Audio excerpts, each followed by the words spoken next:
So, hello and welcome to another episode of Cúilín Media, where we discuss what went on during the weekend. Quite enough weekend, in fairness, but the intermediate and junior finals took precedence this weekend. A few retirements here and there as well, and the last stages of the pre-season competitions before the league kicks off in 2 weeks' time.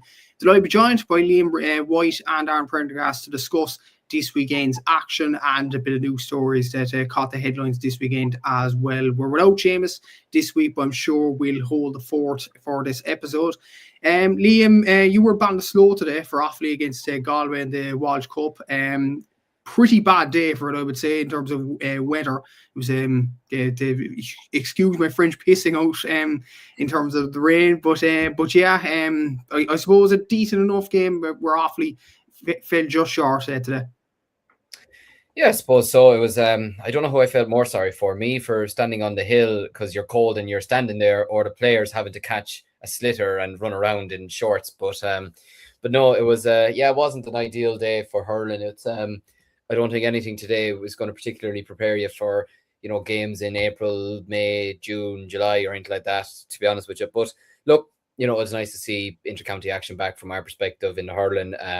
And, there were some good performers today that, we'll get into in a little while. The footballers yesterday didn't have a great day either against Westmeath in the football. But I suppose on the other perspective, it now gives managements, 2 weeks to prepare for the league campaign. They don't have to worry about matches next weekend or anything like that. And they can kind of just, focus now on trying to get lads back fit and injury-free and everything like that. But no, look, it was nice to be back at games today anyways. And the Supermax on the way home was lovely, so big shout out to the Ballinasloe Supermax. But yeah, no, it was a nice day out, and still, and looking forward to the rest of the season and getting into the action this weekend. Exactly so, and Aaron, it wasn't a good weekend for the Dublin footballers, obviously losing to Kildare. But then again, many managers have said this past weekend, I was speaking to John Cleary after the Limerick game, and basically he said that, look, they're trying out new players, they're not really trying to win games, if that's kind of a word in this kind of time. They want to gear up for the league. I suppose it is kind of the same for Dublin, and to be fair, it's probably the same for every county across the country. Yeah, absolutely. Yeah, like obviously we were all together yesterday, filming the in studio episode for the National Football League preview. So anyone who's tuning in, keep your eyes peeled for that. But yeah, didn't see the game as a result because it was on the way home when it was taking place. But you were kind of keeping an eye on the score. Like, I think Dublin were 3 up at halftime, and you were thinking this is pretty decent. And then in the second half, I think Kildare just ran riot really. But yeah, like when you look at the team that was out again, it was probably like Dublin's 4th string team, maybe. Like maybe a few players who might maybe break into the first team. And I was looking at Kildare's team as well. I had like Alex Byrne and like a lot of the kind of senior players. Probably not their best team either, but certainly closer to their best team than Dublin would have been.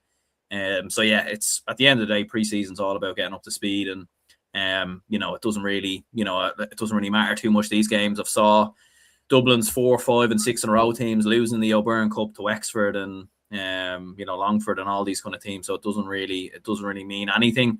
It's a great opportunity for the lads. They'll still get another game, I think, in the Shield as well. So it's mostly just about the game time really. Yeah, exactly. So we will probably discuss the pre-season competitions in just a while, as well as the All-Ireland Intermediate and Junior Club Finals. But bit of housekeeping starting off, lads. And there was a retirement during the week for Laura Tracy, the Cork Camogie legend, obviously brilliant centre-back over the last few years for Cork. Not just, we're talking about olden days in terms of retirements, but Laura was still 29, 30 years of age, still at the top of her prime, still an absolutely incredible player. And to be honest, it was a shock to me that she hung up the boots in many ways. Obviously, as I mentioned, 29, 30 years of age. She made her debut for the Cork Camogie team back in 2014 at the age of 18 or 19 years of age. 6 All-Ireland titles, 4 All-Stars. What an achievement for Laura, and what a defender for that Cork team over the last few years, with the likes of Laura Hayes back there as well, and the like Pamela Mackey, etc. as well. So what a career that Laura Tracy had. And even towards the end of her career, Liam, she was still one of the best defenders in the game of camogie. Yeah, she absolutely was. I suppose, look, it's kind of a tricky one. It's kind of similar maybe to like Brian Fenton retiring at the age he did. I suppose when you've won a bunch of All-Irelands and you have a bunch of All-Stars, I suppose the thing is you can start to wonder, right, do I have the motivation to keep on going? Do I have the motivation to go and win another one? And in fairness, maybe she does, or maybe she just thinks, you know what, I'm quite content with winning 6 All-Irelands. It isn't exactly too bad, to be fair, to look back on a career and winning 4 All-Stars. But no, a towering defender, absolutely fantastic at her role. And like you mentioned there, going in at such a young age as well. And she imposed herself very, very quickly into the panel. And yeah, she's been an ever stay in that panel over the last number of years. I believe it was Paudie Murray that had her in at the start of her career. Fantastic to get her on board. But yeah, look, to win her first All-Ireland in 2014, I believe it was, wasn't it? At 18, 19 years of age.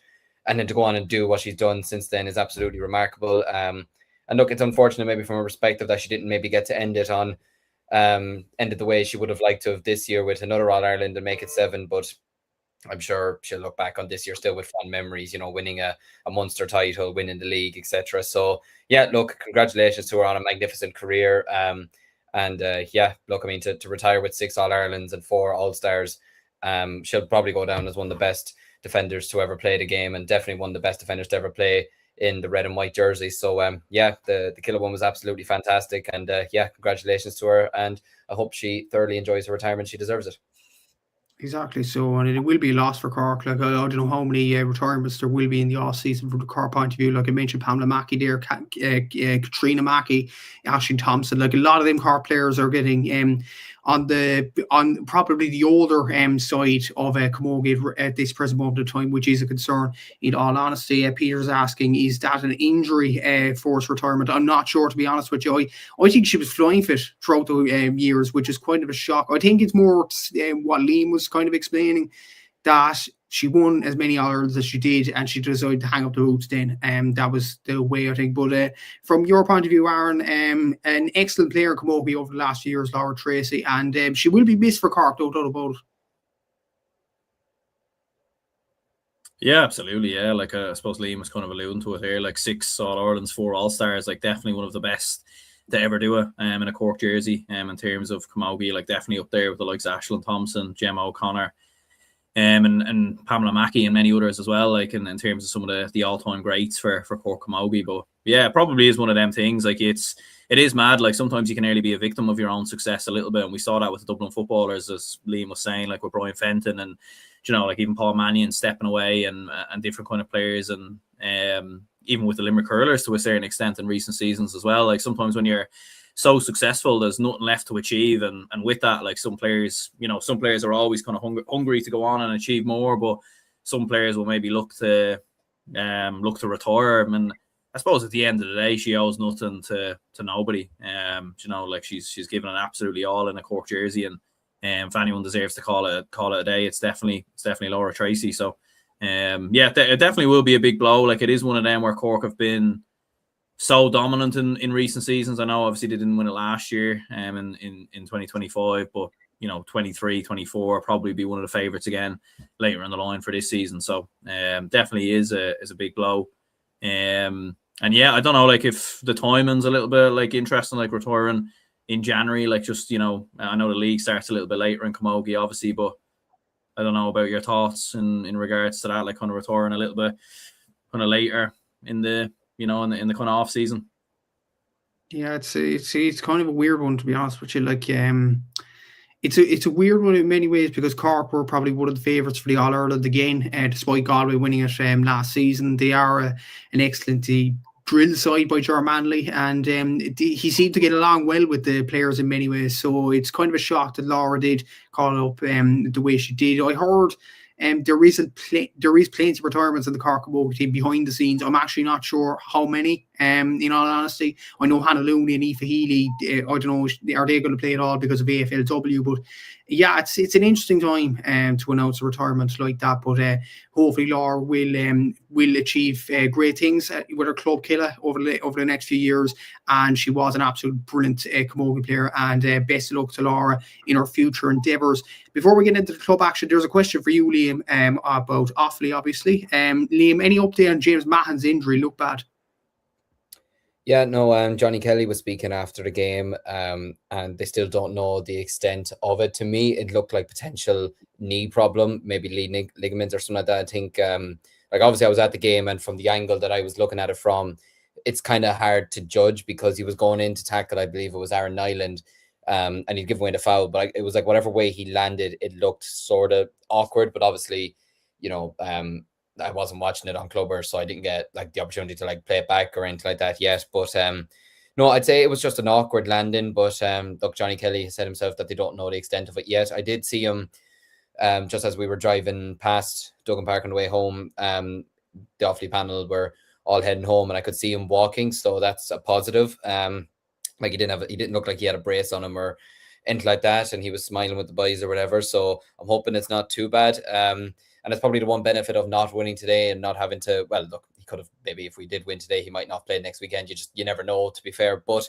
yeah, no, look, it's probably no harm in it to a degree not having a game next weekend. I don't know whether that's the end of his league campaign or not. Hopefully it isn't for everyone's sake, and especially his, just because he's a fantastic player and a great lad off the pitch as well. But yeah, look, we'll just have to wait and see, I suppose, over the next couple of days how serious it is. But from what I've heard at the moment, yeah, I couldn't quite tell you, to be honest. We'll just have to wait and see over the next couple of days how it develops. And hopefully James will recover from injury in time for the league anyway, from an Offaly point of view, in terms of that as well. But we will get into the action, and there was 4 club games this weekend in the intermediate and junior finals. They took centre stage in Croke Park, and there was also the pre-season competitions, which we will get into as well. So I suppose we will start on the intermediate football championship final, which did happen today. Ghaeltacht from Kerry came up against Glenullen from Derry, and it was Ghaeltacht that won today, 12 points to 6. They were 9 points to 1 up around the halfway mark of this game. They were dominant really in the first half. Glenullen just didn't get going in this game, and Peter did send in a comment about a bit of a controversy involving Glenullen, and we will get into it in due course. But I suppose, Aaron, for Ghaeltacht, what a win for them. 12 points to 6, as I mentioned. It was comfortable enough, what it seemed, in the end. Rory O'Beogley got 6 points. Carl O'Beogley got 2 points. Aino Crahur also got a point in the score sheet in Croke Park after his memorable score against Salins in the semi-final last weekend. So a good win for Ghaeltacht, and I'm sure we'll get on to Ballymacgalligan as well. It was just an overall good day for Kerry football. Yeah, absolutely it was. It was a huge win for Ghaeltacht. A game they dominated, really. Like, I never really looked in doubt, in all honesty, as you said, like 9 points to 1 kind of early on, and Glenullen only scored 1 point until about the 50th minute. Like, they kind of struggled to break through on Ghaeltacht, and it was very comfortable. Probably wasn't as good as the Ballymacgalligan game. I thought that game was far more entertaining. They were kind of going back and forth until maybe the second half when Ballymacgalligan kind of pulled away. But generally speaking, like, I thought this game was very comfortable from Ghaeltacht. And look, fair play to them. Obviously, we all kind of remember the heartbreak against Caltra, 20 years ago. And in that final and everything else that went with it, they come back to Croke Park, obviously, new team. And they were very comfortable, to be fair. Like, Rory O'Begley was outstanding, 6 points from him. He had an outstanding game, really sort of controlled the tempo. And yeah, turnovers as well were absolutely huge. Like, the amount of turnovers that they were getting in the game, frustrating the living daylights really out of Glenullen as well. So yeah, fair play to Ghaeltacht, and who can deny it's been an incredible sort of 12 months or so for Kerry football. They could still win the Senior All-Ireland as well with Dingle. So yeah, fair play to them. It was a brilliant win for Ghaeltacht in many ways, and he had some big performers throughout today. For a team that had an injury crisis to an extent going into the game, like me and James discussed it during the week, like there was question marks whether Carl O'Beogley will take any part of the game, same as Brian O'Beogley. But in fairness, they were absolutely sensational, and they were brilliant over the last few weeks, in fairness to Ghaeltacht. But at an expense, I suppose, looking at this Glenullen story, as Peter says here, hey lads, did you see the controversy with the 4 of the Glenullen lads that were due to play the McCrory Cup with Mahara match? Was meant to be on yesterday, that was Saturday, and was moved to today. G's talking about another mess. Fixture chaos needs to be seriously looked at. And I suppose, just as context for our listeners, McCrory Cup is kind of like, I would describe it as the school's A competition in Ulster. It's kind of like the Kearney Vree down in Munster, or the Bosco Cup in Leinster. So it's a big competition, I would say, for schools. My question mark on this, I wouldn't know much about the McCrory Cup, to be honest with you, but my question mark is, why are they playing them at weekends? Could they not play them on weekdays, like every other school's competition? So it's a bit of it's a bizarre kind of situation, Liam, this, that the 4 lads for Glenunnon weren't allowed to play today in an All-Ireland final for their club. A chance that they may not get again either. Like, I know they lost today and they were outplayed in many ways by Ghaeltacht, and would the 4 lads have made a difference? Maybe, maybe not. But just for the chance of the opportunity to play in Croke Park taken away from them like that, that's very, very harsh. It's extremely harsh. It actually makes no sense. I mean, I was never really a big fan of schools games being on the weekends, unless maybe it was an All-Ireland final. You could maybe understand it being on a Saturday to a degree, but first of all, on a Sunday it's a bonkers decision to be playing a schools match on a Sunday. That makes absolutely no sense whatsoever. But to be forcing those lads to essentially make a decision to say, right, are we playing in Croke Park for our club in an All-Ireland final, or are we playing a schools match? Like, it's absolutely ridiculous, to be honest with you. And I do feel sorry for them, to be fair. Look, whether they'd have made a difference or not is beyond the point. The point is, like, you can't be fixing these games at the same time and on the same day. Well, I don't know if it's at the same time, but the same day. It makes absolutely no sense, and it shows a complete lack of regard and a complete lack of respect to those guys, you know. And, you know, they have an All-Ireland final to play for their club. There's no bigger day, realistically, other than maybe playing for your county in an All-Ireland final. There's no bigger day than playing for your club in an All-Ireland final, especially being in Croke Park. So, yeah, no, look, absolutely bonkers decision. Like, I mean, if the Bosco Cup was on the same day today, and, you know, a club from Offaly were playing today and they were forced, I'd be absolutely outraged. So I can absolutely understand where people are coming from. Schools matches for me should be on a weekday. They should be taking place during the week, not at the weekends. I can make an exception maybe on a Saturday if it's an All-Ireland final or whatever, but it's absolutely baffling to hear that. That's a dreadful situation, to be honest. And Ryan Gallagher comes in with a comment saying Glenunnon never pressed up, always running into traffic. And I suppose, Aaron, to an extent, they were outplayed, as I mentioned there, against Ghaeltacht. They were 9 points to 1 down early doors. But playing devil's advocate, could that story there with the Mahara lads, could that have had an influence early on in the game for Glenunnon?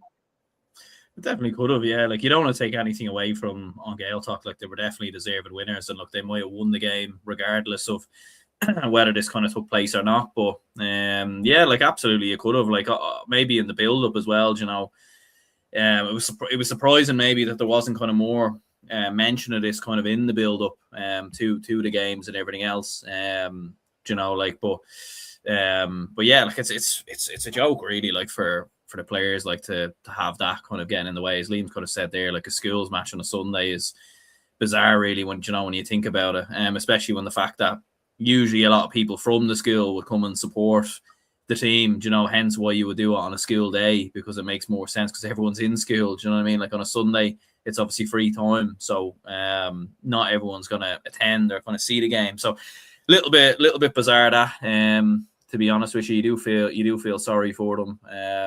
But look, you can't really take anything away from Ghaeltacht because they were absolutely outstanding. But look, maybe preparation-wise, it was clear as day that Glenunnon really never really got going at all. Like, they got going, you know, they kicked 5 points in the last 10 minutes, but at that stage the game was done. You know, the game was kind of over. So yeah, it definitely will be interesting to kind of see the you know, the kind of talk about. Yeah, exactly. So yeah, it was a difficult day for Glenunnon, and it was a shame that this kind of story overshadowed what was supposed to be a hotly anticipated game. Like, in fairness, Ghaeltacht played the game, they did very well and won the game at the end. As Peter mentioned there, Liam, if Salins got through, in his opinion anyway, they would have won against Glenunnon today. I probably would have agreed with that, but at the same time, like, both of them would have been worthy winners in many ways. Ghaeltacht and Salins both have had brilliant journeys to the final. In fairness, you can't go past Glenunnon's win over Strokestown in the semi-final either. But when you look at Ghaeltacht and the way Kerry football is going at the moment, and just the story behind this Ghaeltacht team, the huddle on the pitch afterwards as well, remembering, as Aaron mentioned there, their defeat to Cúilín 20 years ago. Like, it was just a brilliant moment, and it's just a brilliant story for Ghaeltacht this season too, with the whole panel except for Aidan Walsh speaking Irish. communicating in Irish, which I think it's very cool, to be fair. I'm not a Gaeilgeoir myself, but I think it is great that they promote the national language as well, and obviously to win the intermediate championship, it's brilliant for the club. Yeah, no, it absolutely is. It also just shows how strong the football scene in Kerry is at the moment. You know, that you have 2 winners today in the intermediate and the junior, and you have the senior team in the final as well. You know, and obviously, I mean, like Aaron said there, Kerry are probably favourites to win the All-Ireland this year already before balls even kicked. So it just shows you that Kerry football at the moment is in a really, really good place. And like mentioned there, yeah, this Ghaeltacht team is very, very special. You know, I loved seeing on TG Car a couple of weeks ago, seeing the interviews all done in Irish with the managers, with the players and everything like that. It's brilliant to see, you know, and it shows that the Irish language still is strong in certain parts of the country. Like I'm not a Gaeilgeoir myself, unfortunately. I wish I did speak Irish. I tried in school, I just wasn't good at it. But no, the football that they played, you know, especially during, I saw the Salins game. Look, people would say it was fortunate the way they won it in the end with that free or whatever, but they were still a very good football team. Like I mentioned, their Salins were a very good opponent, and to get over the line against them was a very good achievement, regardless. And then to win the game today in the fashion that they did, how comfortable it was. I mean, like there wasn't a score. Correct me if I'm wrong. There wasn't a score for about the first 20 minutes of the second half, nearly, or somewhere around that. So it just shows you how strong they were. That for 50 minutes they had only conceded 1 point in an All-Ireland final, which is absolutely just remarkable. Like that's absolutely. I mean, it's unfortunate from the Glenullen's perspective, and you know, I don't like seeing a lot of comments I've seen online of like, oh, they didn't want to turn up today, they didn't want to know about it, whatever. Those lads will be hurting tonight 100%, you know, and they'll feel like they've let their club down or whatever, which they haven't. At the end of the day, it's an All-Ireland final they've gotten to, and like, you know, the people that say that will think it's easy to win an All-Ireland. It's the hardest thing to do in Gaelic games is to win an All-Ireland, regardless of who you are. So no, look, on Ghaeltacht were just a better team today. They were just class all over, and when they had to score, they did. When they had to defend, they did. And yeah, like you mentioned there, I mean, some of the performances today from the likes of Brino Ghaeltacht, you know, absolutely outstanding. He's one of my favorite footballers, to be honest with you. I love watching him play. I think he's extremely entertaining, and you know, he's not afraid whatsoever to have a go in games and move his way up the pitch and everything like that. Rory O'Bugleocht, I think he had about 5 of their 9 points in the first half, or maybe it was 4 or something like that. He had the first 2 from play and a couple from frees as well. Just shows you how strong he is as well. But yeah, no, from Ghaeltacht, it's an unbelievable victory. And like I mentioned there, it just shows you how strong football is at the moment in Kerry, and we could potentially be in for another era of Kerry dominance potentially. We'll just have to wait and see. But yeah, no, congratulations to Ghaeltacht, massive victory. And look, commiseration to Glenullen. You know, they've still had a fantastic year. You know, it doesn't matter that, you know, things didn't go their way today. They still had a fantastic year, and they should be very proud of their efforts still. Yeah, exactly. So, and well done to Ghaeltacht for winning the All-Ireland Intermediate Champions for 25-26. So well done to Ghaeltacht. A new viewer, Dara Wilson from Armagh, saying he loves the show. So brilliant. Thank you to Dara for that.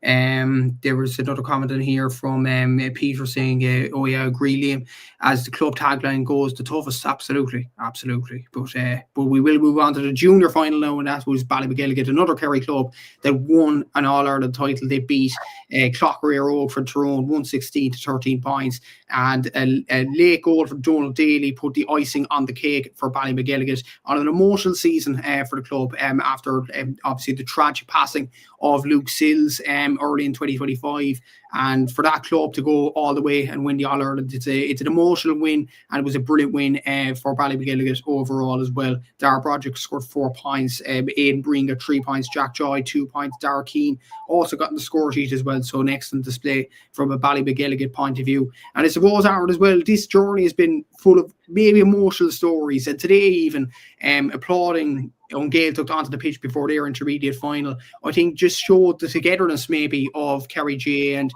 how their clubs support each other in many ways. And it was just a brilliant moment, in fairness, along with other brilliant moments from this BallymacGilligan run, and they're deserving All-Ireland Junior champions this season.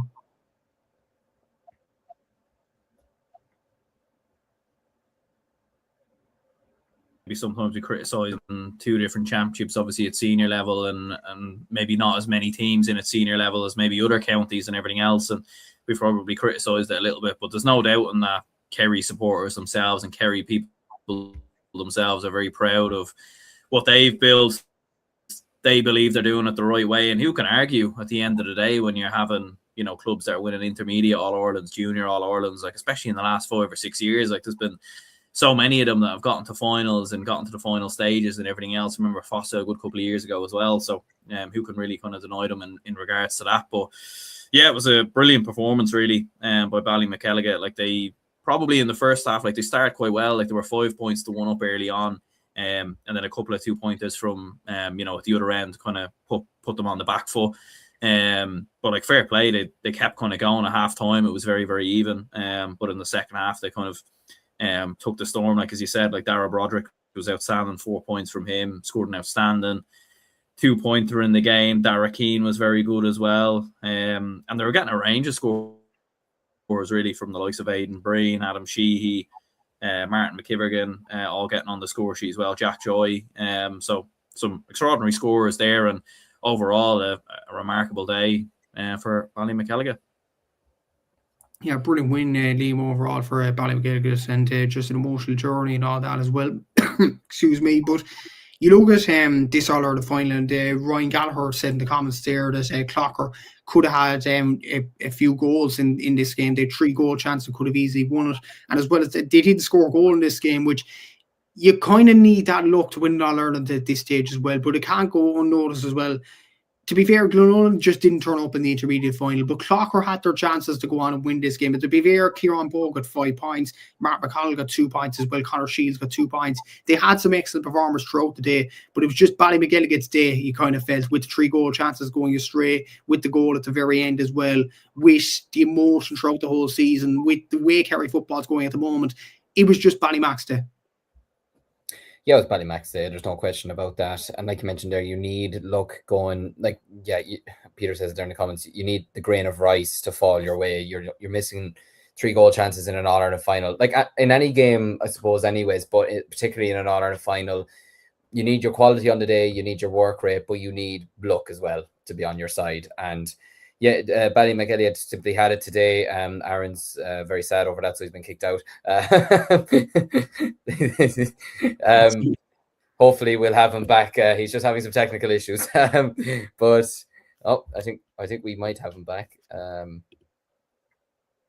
We will wait and see we might have him back in a second. Stay tuned, folks. But look, in fairness to Clonard, they certainly turned up in this final. There's no question about that. Like, they were right in it at half time, leading by 10 points to 8. And look, I just think Ballymackelliga showed their quality in the end, and they showed their fitness as well. And, the goal from Donald Daly was the icing on the cake really for them, pushing them 7 points in front. And then, it's really hard to kind of muster your way back with 5 minutes to go when you're 7 points down. You've conceded a goal late on. It's very hard to keep yourself motivated to keep going. So, look, it's unfortunate for them, but they will take a lot of confidence from this again. They still got to an All-Ireland final, and they're still should be very, very proud of their efforts this year, winning a county title, winning a provincial title, and now getting to this stage. So yeah, look, it's fantastic for Ballymackelliga, and again, it's fantastic for Kerry as well. I mean, give us a chance, lads, for God's sake. The rest of us are starving here. But no, I think what's actually even more remarkable about this from this team is that everyone from 7 up until 15 scored. That's absolutely remarkable. Everyone in the forward line scored. The 2 midfielders contributed 7 points. Broderick and Breen, and Michael Reid scored a point from wingback as well. I mean, that's just absolutely remarkable, to be honest with you. So look, you need scores all across the pitch. You need to be spreading them out. And as we said there, it doesn't matter who gets the scores once you get them. So no, look, congratulations to Ballymackelliga, and look, commiserations to Éireog, but no doubt that they'll be back again soon. There's no question about that.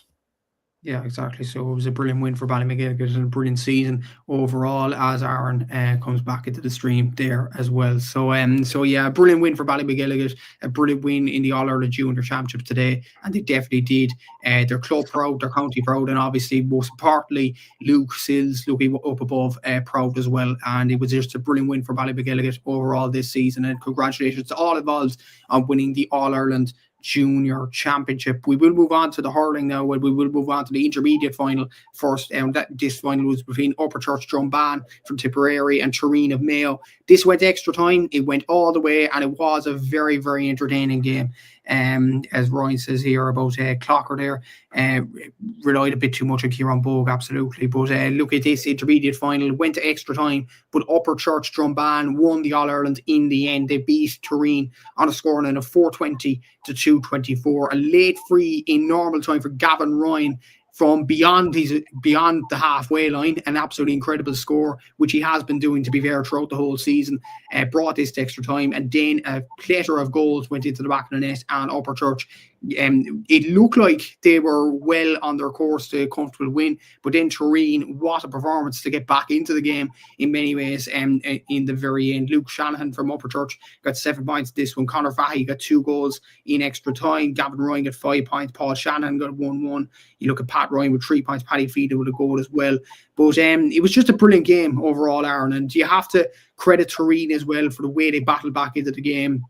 The performances of Fergal Boland in particular with 6 points, Brian Morley with 4 points, Kenny Feeney with 3, Sean Kenny with 3 points. They put, to be fair, they have put Mayo hurling on the map for a number of years now, but it was a brilliant display by them. But yet again, they fall just short, like they did against Monaghan a few years ago, and it was just Upper Church that had the upper hand in this game. Yeah, absolutely. Yeah, it was an incredible game of hurling, really, between the two teams. Back and forth, neck and neck. Like you didn't know which way it was going to go going down the home stretch. Like Upper Church were probably better in the first half in the early exchanges. Like they led by 5 or 6, and then Turin kind of stepped it on and could have stepped it up after that with the likes of Fergal Boland and Owen Delaney and a few others kind of scoring some brilliant points. And like especially going down the home stretch as well, you were kind of thinking like Turin probably have it here, like they have it within their grasp. They're a point up, obviously, going into normal time, as you said. Like it was an extraordinary point really by Gavin Ryan. And then in extra time, the game kind of took its own kind of way of life, obviously with the 2 goals from Conor Fahy,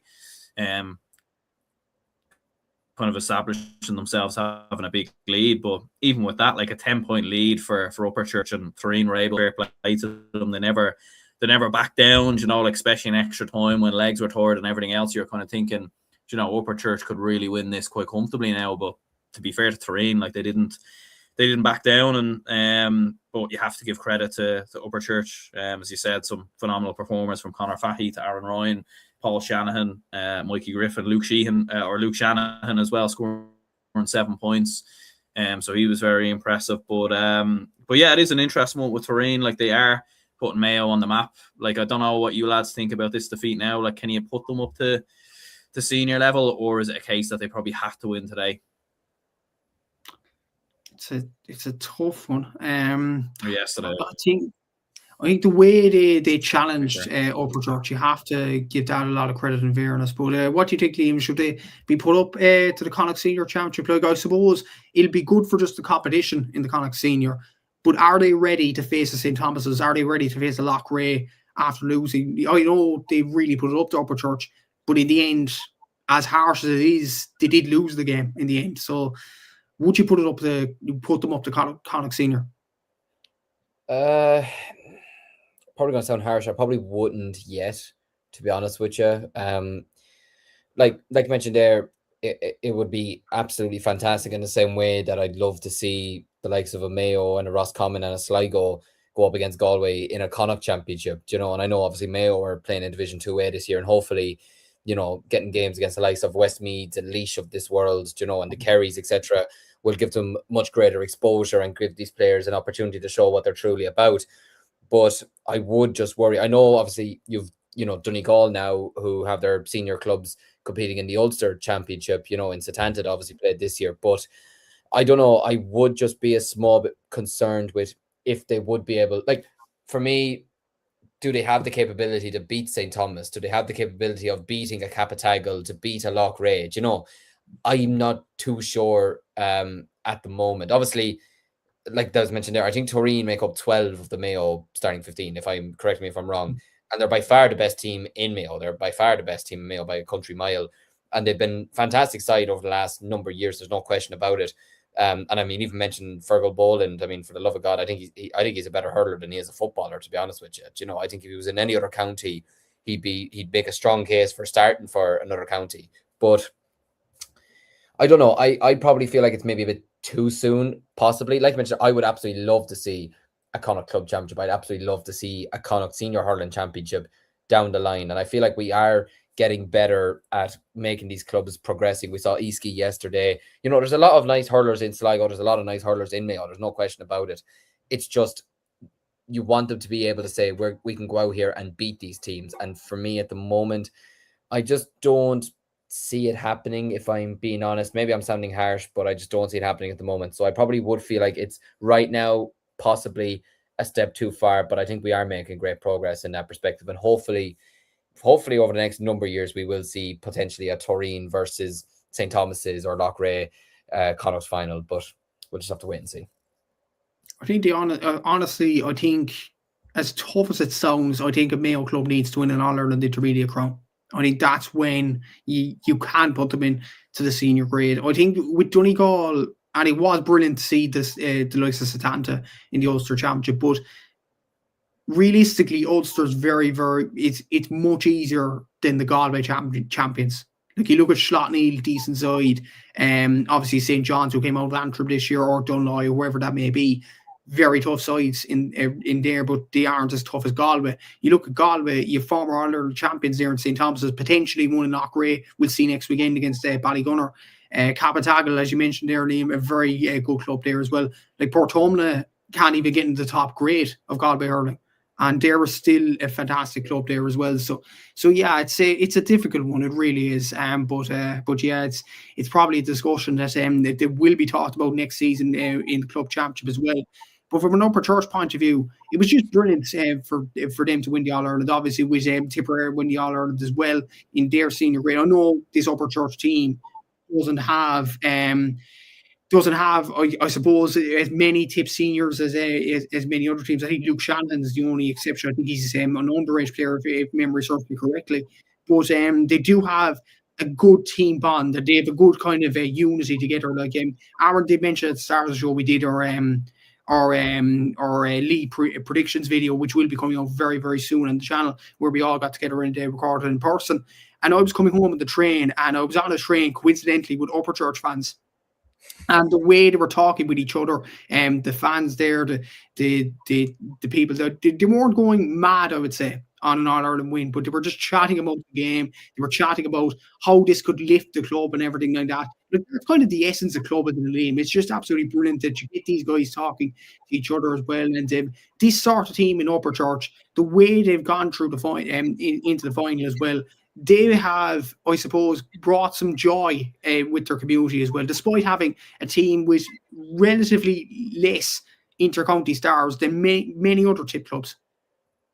Yeah, absolutely. And even defeating a team like Danesfort in the semi-final as well, in the fashion that they did, to even get to this stage was remarkable as well. Obviously winning the Munster Championship as well, like, which is absolutely not an easy thing to do by any stretch of the imagination. But yet, if you look at the scoreline against O'Callaghan Mills, it was fairly simple, fairly comprehensive, winning by 14 points in the end. So, no, they've been on a great journey. And like you mentioned, there are probably not a lot of names that would stand out to a lot of people outside of Tipperary, possibly. But they have a great heart and a great spirit. And the way they fought back yesterday to claw the game back and then take full control in extra time. Obviously, okay, they had a little bit of a scare towards the end, but they still won the game in the end, so they're a fantastic club, and it's a fantastic achievement for them to win it in the fashion that they did. And like you mentioned there, some of the performers that they had yesterday, and the likes of Luke Shanahan scoring 7 points, Pat Ryan scoring 3 points, Conor Fahy. I think Toby Colbert was the only starting forward to not score. I think I could be wrong in saying that, but I think he was the only one that didn't score yesterday. But then you look at Gavin Ryan scoring 5 points from centre back, like absolutely monstrous, and I think was you and I were saying yesterday, he got 3 from frees and 2 from play from a centre back, especially on a pitch like Croke Park in an All-Ireland final. That's absolutely fantastic. So look, it's an unbelievable achievement for them. And look, I do feel sad for Toreen. It would have been magnificent to see a Mayo club winning an All-Ireland Intermediate Hurling title. It would be so good for the game of hurling. But I suppose even a Mayo team getting to a final is fantastic for hurling, and it shows the progress that is hopefully being made in that county at the moment. And hopefully they can have a positive enough Division 2A campaign. Maybe that depends on staying up in the division or putting in good performances. I know they're playing Laois on the opening day in 2 weeks' time, and look, I don't expect them to win that game, but if they can put up a performance against them at home, maybe get a good crowd in for it potentially, which is obviously going to be difficult considering the footballers are playing Galway. I don't know if it's on the same day or it's on the day before or whatever, but if they can get behind Toreen over the next year or two, if they can get behind the Mayo hurlers, the supporters of Mayo, then we could see a rising of hurling in Mayo, but we'll just have to wait and see. But yeah, for Upper Church, it's Drumbain. It's a fantastic achievement, and like you mentioned there, nothing better than winning an All Ireland with your club, especially in January when everyone's miserable and it's wet and there's nobody has any money either, but they'll have plenty of money tonight for drinking. But no, it's a fantastic achievement for them, and congratulations to them. And like I mentioned there, I hope you enjoyed their company on the train last night anyway. Yeah, exactly. They were. I would say they're a nice bunch of people there. In Upper Church, for what I've seen anyway. From those residents on the train there. But yeah, it's just brilliant overall for that community, Aaron, for winning the All Ireland, and as me and Dean were mentioned there, probably a club that is less reliant on inter-county quality than many other clubs at Tipperary, and for them to bring joy to their people, it's absolutely brilliant in fairness. And as Liam rightly said there as well, in the depths of January when everything's miserable, everything's wet, everything's cold, and for them to win an All-Ireland for their community, it's just brilliant. Absolutely, it is. Yeah, like I think for any club winning an All-Ireland is huge, but in particular for Upper Church and for any club probably that isn't starved with county players, because at the end of the day you don't know how often that success is going to come. Do you know what I mean? Like maybe when you are kind of loitered with county stars and big name players and everything else, you feel like you can win it on most years or anything of that nature, and especially for Upper Church as well. Like as far as I know, like you wouldn't be, I suppose, the biggest club, with the biggest amount of resources and everything else. So the fact that they've been able to go and do what they've done is it's an incredible achievement, and yeah, fantastic for all the players. And as Liam said there, hopefully they enjoyed their night on the beer, and without question I'm sure there was a few sore heads today and probably for the next couple of days as well. Yeah, exactly. I'd say it was bouncing the area of Upper Church drum band, no doubt about it, as well. And congratulations to everybody involved in Upper Church on winning the All-Ireland Intermediate crown as well. Before we get into our last game, Peter, just ask you a question here. Lads, did you see the tip Doc blue to gold? I'll be honest with you, Liam. He says, good watch. To be honest with you, Liam, Peter, I haven't, to be honest with you. It's simple as because you have to pay to watch it. And I'm not paying a certain fee to see Tipperary hammer Cork in the All-Ireland final again. So I'm not doing it. So I don't know if you lads watched it. I'll throw the floor to you, but I haven't paid. I can't say I've seen it. I might watch it. I'll wait and see. But again, I'm also an Offaly man, and I don't particularly want to watch a Tipperary with All Ireland documentary. But it did look the previews that I did see and everything like that. It did look good. And in fairness, I'm a big fan of Liam Cahill, to be fair, and I've interviewed one or two of the the Tipperary hurlers as well. I've interviewed Ronan Maher before. I've chatted to Darren McCarthy once or twice before as well, and like they're very nice chaps, to be fair to them, especially Ronan Maher. I think he's very decorated, both player and person off the field as well. But look, maybe I'll watch in the future. I'll wait and see. But I'm kind of like Matthew, only to maybe less than an extent over them beating Cork in the final. I won't be in a rush to watch it, I can tell you that. Yeah, like I'd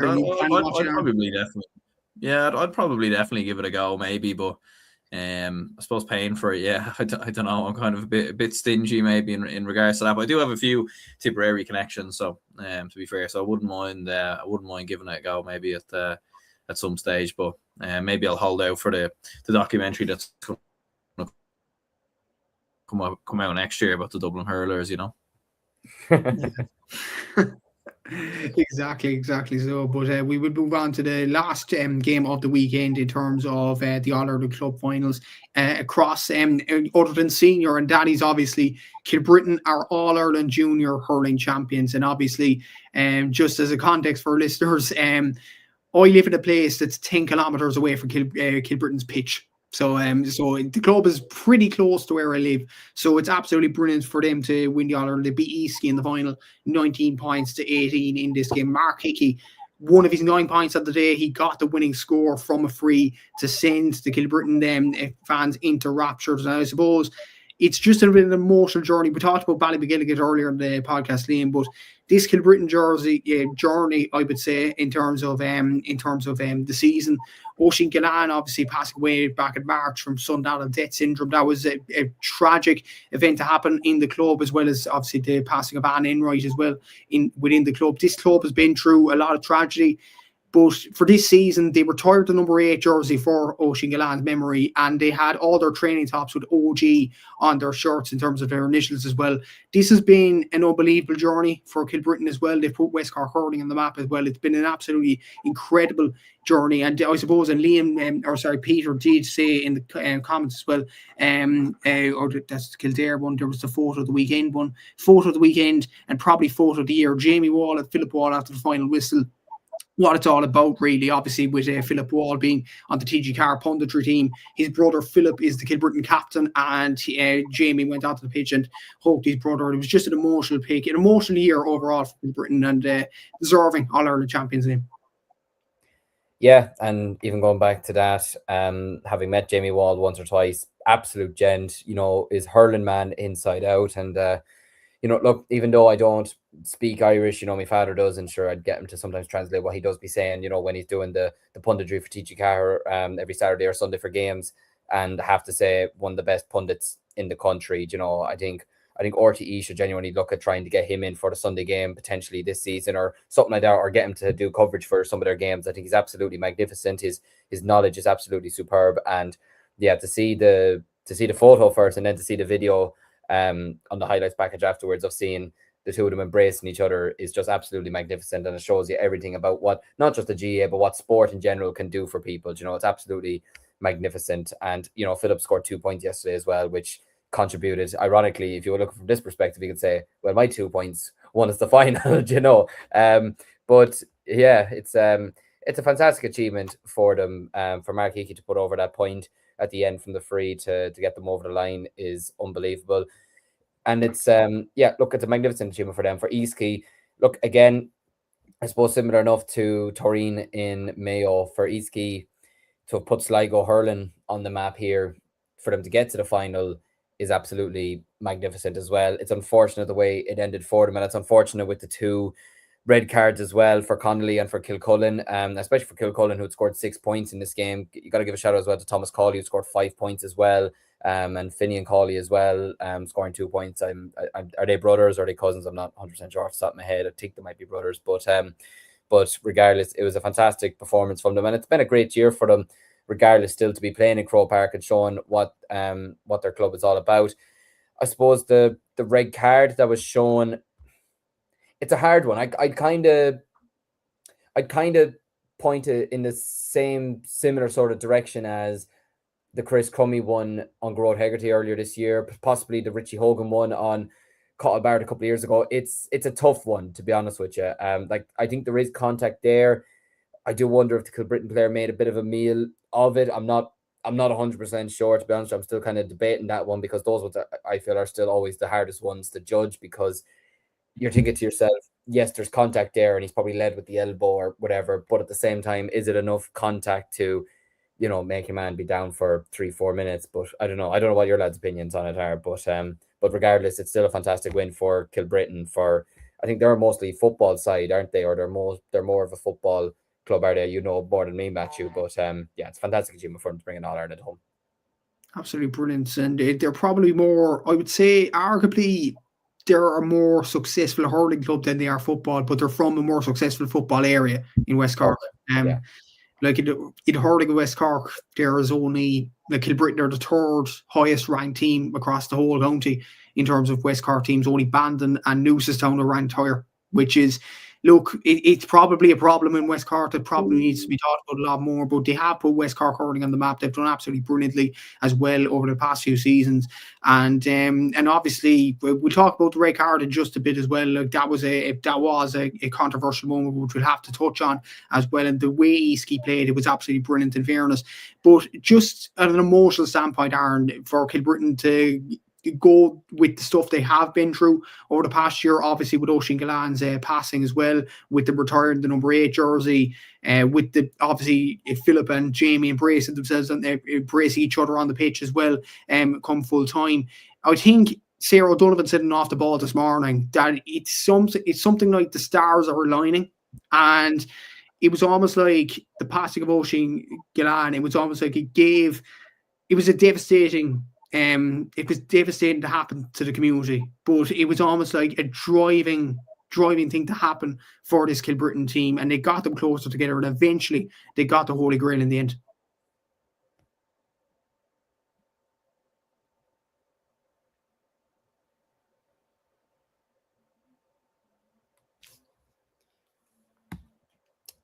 I think Aaron is frozen again. So yeah, I'll ask the same question to you, Liam. Like it was kind of an emotional valve for Kilbrittain this season. Yeah, no, it absolutely was. And I suppose it's something that will always unite a community, it will always unite a club, it will always unite the players, when tragedy does strike a club. And like it's probably a horrible thing to say, but it sometimes when tragedy does strike a club or tragedy does strike a community, it can almost spur a team on to go and win and to go and prove themselves and everything like that, and to really, really show their bottle, I suppose, and show their love and their passion, everything like that.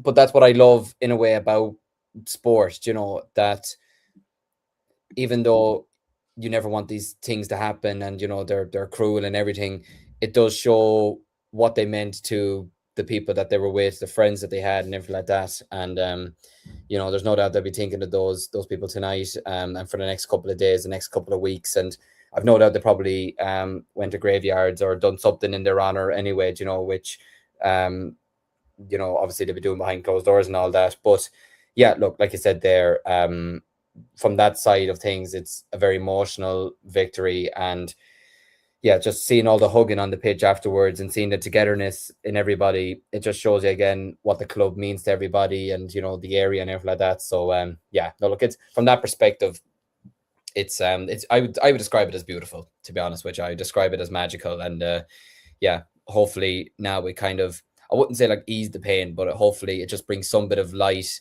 into the bit of darkness that they would have had over the last while. But yeah, no, congratulations to them again. It's absolutely magnificent. It was just emotional in its own right as well. Another kind of angle to this. Ronan Crowley got 4 points for playing absolutely brilliant performance by him. He was named the TG Car man of the match, and he was Oisín's best mate. He was his best friend, which makes it even more emotional in so many ways as well. And obviously, they will be remembering Oisín forevermore, obviously, in the club of Kilbrittain. I suppose we have to go on to the red card, and I suppose the second yellow probably was a red card for Connolly. Let's be honest. It is harsh, but he dragged him down. It is a second yellow. With the Kilcullen red card, I agree with you completely. It's a very, very 50-50 call. I think it's very harsh on Kilcullen to be sent off like that in an All-Ireland final. For the year he had 15-77 in leading up to the All-Ireland final, and he played very well up until that point as well. Yeah. I know as much as I wanted Kilbrittain to win the game, obviously, for West Cork and things like that, but I don't think it was a red card. I thought it was harsh. I really thought it was harsh, and it probably swung the game in the favour of Kilbrittain. But I suppose from a Leaskey point of view, it's very, very hard to push. After losing by a point to a Cork club, after losing to another Cork club with Ballygiblin 3 years ago, it's very, very hard to take for them as well. And they've been the standard bearers in Sligo over the last few years. They've won plenty Connachts, they've won plenty Sligos. This was probably another opportunity, another stab at the dart to win their first All-Ireland in their history. And they failed just short. Like it's very, very hard for those Eastkey players, I'd imagine, Liam, to go again. Yeah, and like even seeing the post that they put out on Facebook earlier today as well, like they're extremely, extremely proud. And it's kind of the weird thing with All-Ireland finals. You often wonder, not that you ever want to lose, but like, is it worse to lose by a point with a last-minute score, or is it worse to get battered in a final? I suppose, look, can I say, I've seen both perspectives. Like I've seen both perspectives from other teams and everything like that. I've seen it from my own perspectives as well. You know, I've seen us, like I'll even take the under 20s a couple of years ago. I saw us lose to Tipperary in the last minute in an All-Ireland minor final, and then the next year I saw Cork beat us, you know, fairly. I would probably say, see, it's a weird one again, because you were still happy with them on both occasions. It's just one, it's just complete shock, and it's that emotion at that moment. You're like, oh my God, you know, you'd rather have been hammered. But then there's the other perspective of, okay, well, do you know what? At least we didn't lose in the last minute. At least we could accept it, you know, earlier on in the game or whatever. But yeah, like you mentioned there, I've no doubt that they'll be absolutely back again next year, trying to fight back, get themselves back to Croke Park. And they're probably sick of Cork at this stage, to be honest with you, or sick of Cork clubs. But this can't be this won't be a reason for them to back down or to stop or anything like that. I have absolutely no doubt in my mind that they will be back again next year. And listen, they're a classy club as well. In their statement on Facebook, they congratulated Kilbrittain as well in a good game and everything like that. And you know, that's class as well. You know, seeing a club saying it to another, you know, well done on what is probably their toughest defeat ever or whatever. But no, look, it's tough for them, but they're doing Sligo hurling really, really proud at the moment, and they're putting them on the map. And there's no doubt in my mind they'll be back again next year, trying to fight back and get themselves back to Croke Park. And I have a feeling they will win it at some stage. You know, like they're 1 point, they're one score off being All-Ireland champions. That's absolutely nothing. That's again, luck being on your side on the most important day of the year. But look, for me, they've still done absolutely magnificent this year. And I know I'm kind of repeating myself here, but I've no doubt in my mind that they'll be back again next year, and they'll be putting up another big fight to go and bring an All-Ireland title back to the West. Yeah, exactly. So, and hopefully Eastkey can push on from their brilliant exploits over the last few years, and eventually get to the Holy Grail and win the All-Ireland. But yesterday was Kilbrittain's day, and congratulations to everybody involved in the Kilbrittain club as well. They'll be partying into the night, I'm sure. The parade, outside parade, was actually cancelled in Kilbrittain tonight because of the bad weather. So they actually held it inside. So hopefully everybody has a good night on Sunday from Kilbrittain in general as well. So that is the club wrapped up. Just before we go, we'll talk about the pre-season competitions. I'll run through the results from the weekend's games, and we'll discuss it in depth in just a sec. So we'll go on to the O'Byrne Cup. These games were taking place yesterday. So we'll start off with the O'Byrne Shield semi-finals. Wicklow beat Longford 3-16 to 111. So Longford, their kind of golden touch in the O'Byrne Cup has come to an end, unfortunately for them. And Wicklow will be facing Carlow in the O'Byrne Shield final. Carlow beat Laois 2-15 to 3-9. And then in the O'Byrne Cup semi-final, sorry to mention this, the Westmeath beat Offaly 5-10 to 2-8. And obviously, as we mentioned at the start of the show as well, sorry to Aaron, Kildare beat Dublin 122 to 113. Just a few words on the O'Byrne Cup and Shield there. The O'Byrne Cup final between Westmeath and Kildare. I suppose from an Offaly point of view, are you happy enough? Like, you've given lads a go, which is probably the essence of the pre-season competitions, and all roads lead to the first day out for you against Louth in the Division 2 game at the end of January.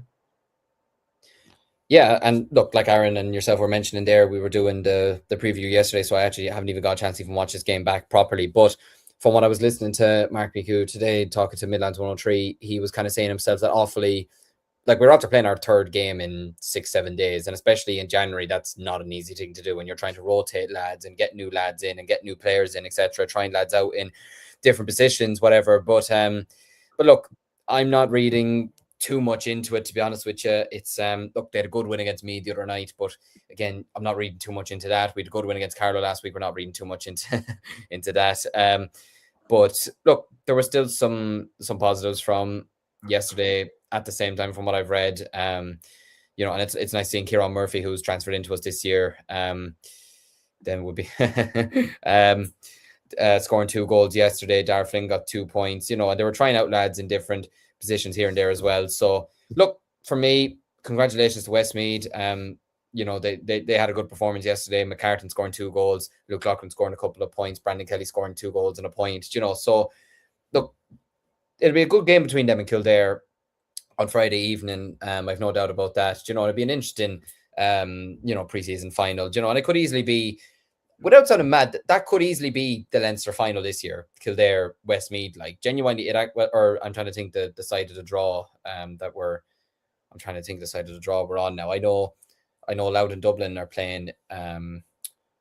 Jesus, I'm really struggling here to think off the top of my head. But anyways, it could potentially be a Leinster final. I could be wrong in saying that. It could be the Leinster semi-final. I don't know. But it gives a good indication of where these two teams are at. I think Mark McHugh, to be fair to him, is going to do a very good job with Westmeath. He's been in there for the last couple of years. He knows what these guys are like.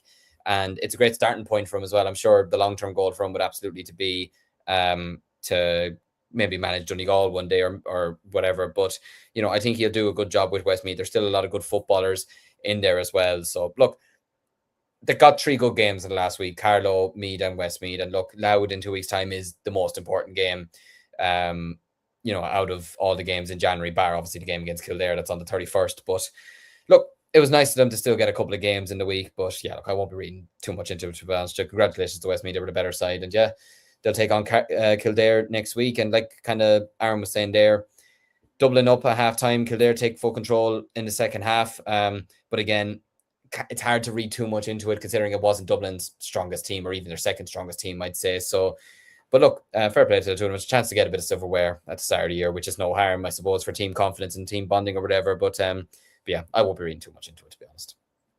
Exactly. So, and look at the other football pre-season results this weekend. Galway beat Leitrim 219 to 14 points in the Connacht FBD League. Also in the FBD League, Mayo beat Roscommon on a eyebrow-raising scoreline, 22 points to 1-6. I looked at the two teams there.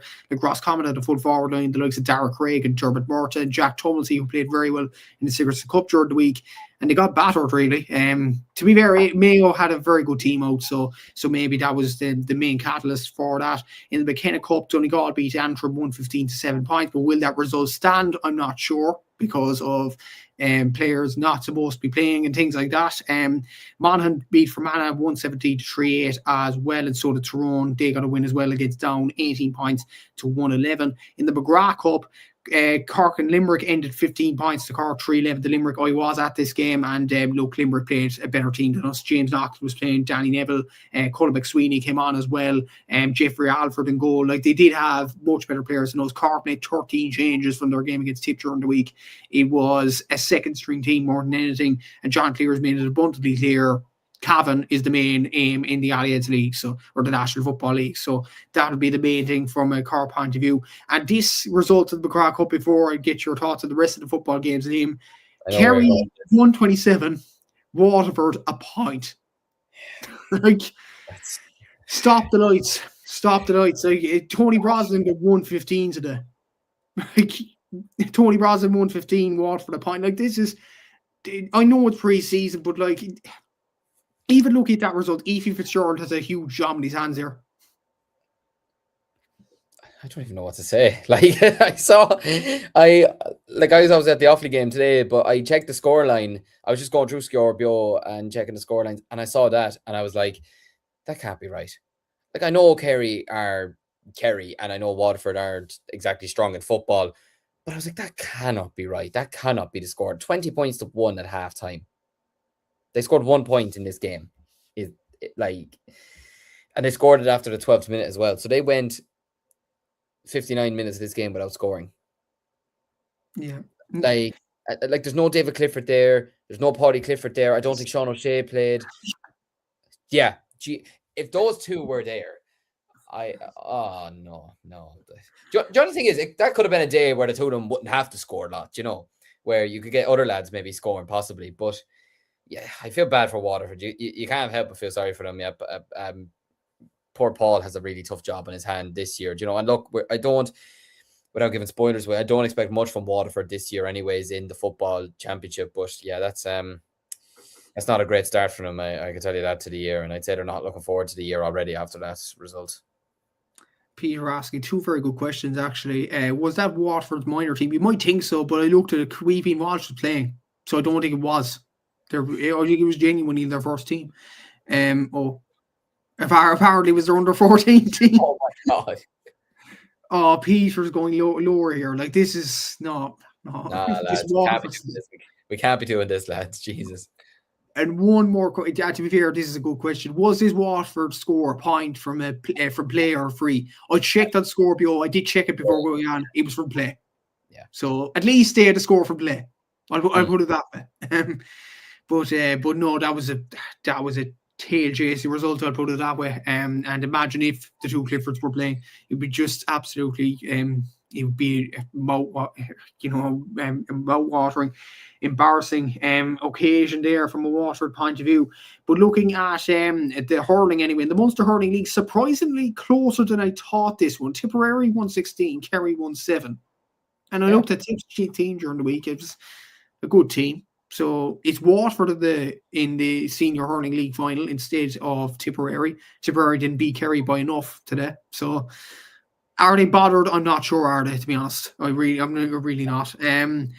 Look at the other results as well in the Keogh Cup and the Walsh Shield. So the Walsh Shield semi-finals, Kilkenny beat Laois 217 to 10 points, and Kildare beat Antrim 17 points to 210. So Kildare and Kilkenny will come up against each other in the Walsh Shield final. That should be an interesting occasion there with Brian Dowling in charge of Kildare. Down beat Meath in the Keogh Cup round 2, 115 to 16 points. And then in the Walsh Cup semi-finals, Dublin beat Westmeath 324 to 214, and Galway beat Offaly 222 to 16 points. So a tough day again from an Offaly point of view, Liam, there. But Dublin and Galway in the Walsh Cup final, I suppose a good workout for both of them teams. I think it's next weekend, is it?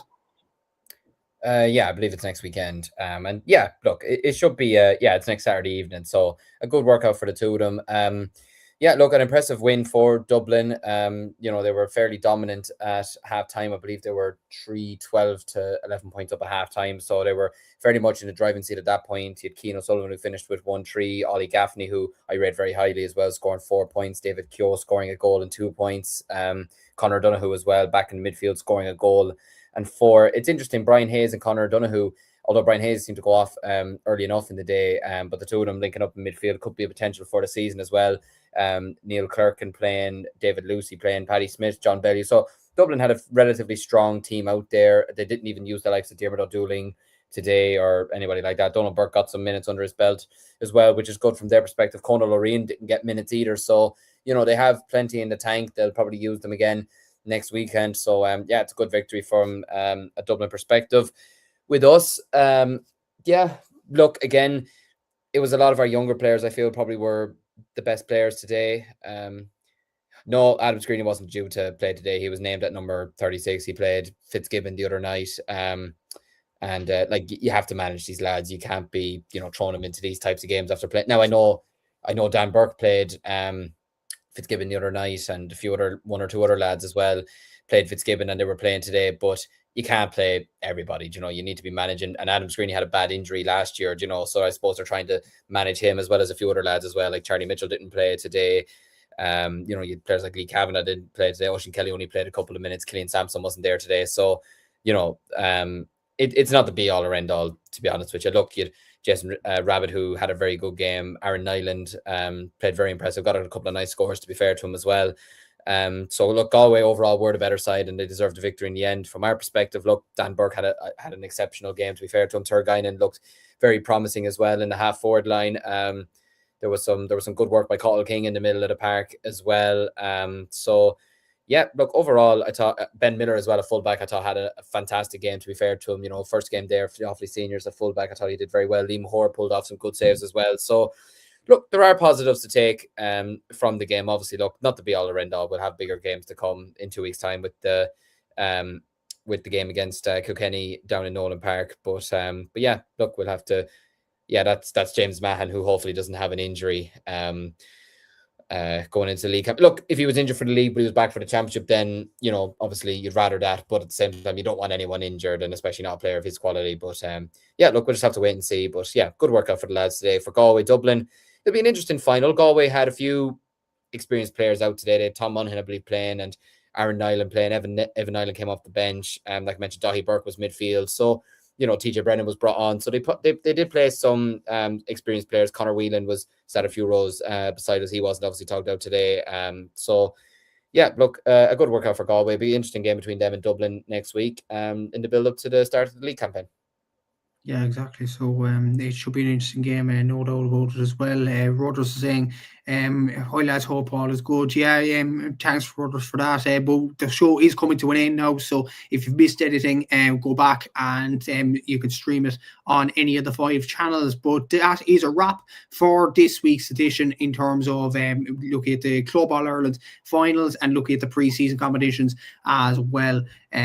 Peter saying here, great review and discussion, lads. Thanks a million. Have a great week. See you on Thursday at 8, and we will see you at the same time as well. And congratulations to all involved in Kilbrittain, to Upper Church Durban, to Ghaeltacht, and to Ballymagilligan, who all won All Ireland titles this weekend as well. Thanks to Liam for coming onto the show. Thanks to Aaron for coming onto the show. Like, subscribe, all that good stuff as well for Cúilín Media as well. So good plans on route in the next few weeks as well. So stay tuned for that. And until the next show, which Peter said will be on at 8 p.m. on Thursday evening. See you then. Take care and have a lovely week.